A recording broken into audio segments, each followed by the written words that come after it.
Agora a gente conversa aqui no estúdio com o Vitor Amorim de Ângelo, que é doutor em Ciências Políticas e professor de Sociologia. Vitor, obrigado por ter vindo ao Bom Dia. Eu que agradeço o convite. Obrigada e bom dia. Bom dia. O senador disse aí, o Executivo é a locomotiva da corrupção, agora o Legislativo também são os vagões. Como é que o senhor viu o protesto? Como é que o senhor viu a resposta ontem da presidente Dilma?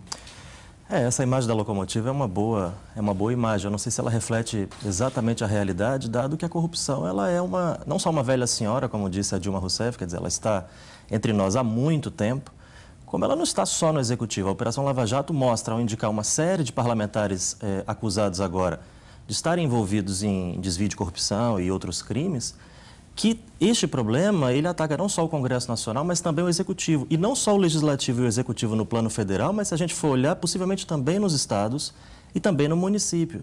Não só na política, mas também na sociedade. Não só na iniciativa pública, mas também na privada. Ou seja, quando a gente olha esse problema com um olhar complexo, porque ele é um problema complexo, então nós vamos ver que a corrupção ela está disseminada por todo lugar no nosso país. Do meu ponto de vista, dizer isso não significa diminuir a culpa de ninguém ou dizer que o problema é insolúvel, mas apenas tratar um problema complexo da maneira como ele merece ser tratado. Porque quando a gente coloca a ênfase só no Executivo, nós terminamos mascarando a presença desse problema em outras esferas, em outros espaços.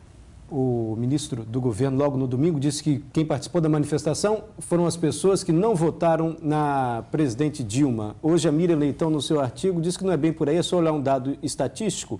Hoje, a popularidade da presidente é muito menor do que a votação que ela teve. Ou seja, não foi só quem não votou na Dilma que participou do protesto. O senhor concorda com a Miriam ou concorda com o ministro? Concordo com o ministro, mas não é uma questão de opinião concordar com ele. Ontem mesmo eu tive acesso a uma pesquisa feita por um cientista político da Universidade de São Paulo. Ele fez um survey, isso é uma pesquisa com uma amostra aleatória em São Paulo, portanto tem o seu limite, porque foi em São Paulo apenas, mas é significativa dado que a manifestação em São Paulo foi a mais numerosa do país, segundo os cálculos da PM. E esta pesquisa realizada por este cientista político mostra que dos que foram entrevistados, apenas 2% de fato votaram em Dilma Rousseff.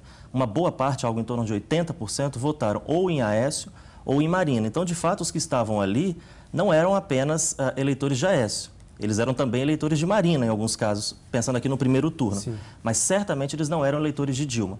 A democracia, é bom lembrar, ela é um regime de confiança, não de adesão. Portanto, não é uma opção aderir ou não ao resultado.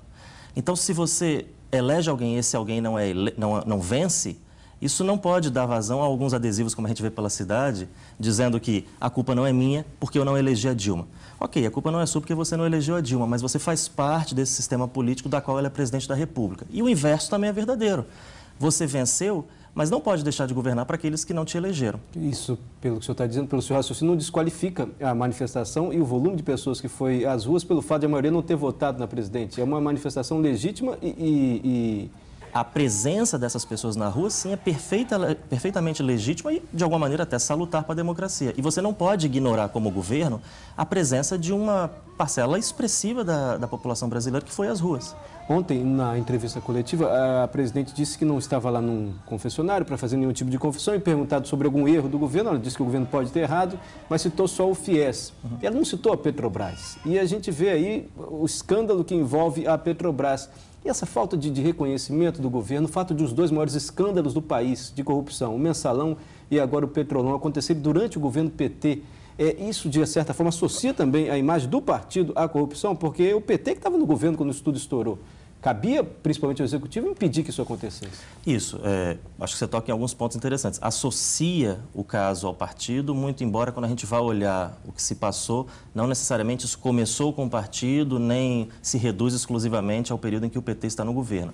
E esses dois escândalos, justamente quando o PT estava no governo, o senhor acha que isso faz com que a população associe? Porque não cabia, então, ao Executivo, né? Principalmente o Executivo que podia acabar com esse escândalo na Petrobras, impedir que isso acontecesse? Da mesma forma, o Mensalão.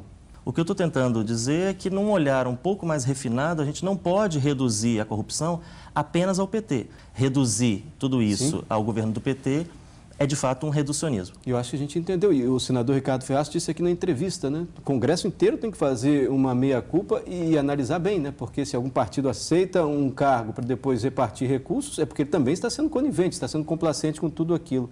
A gente vai encerrando, professor. Muito agradecido, senhor, pela presença. Obrigada e um bom dia. Bom dia, obrigado.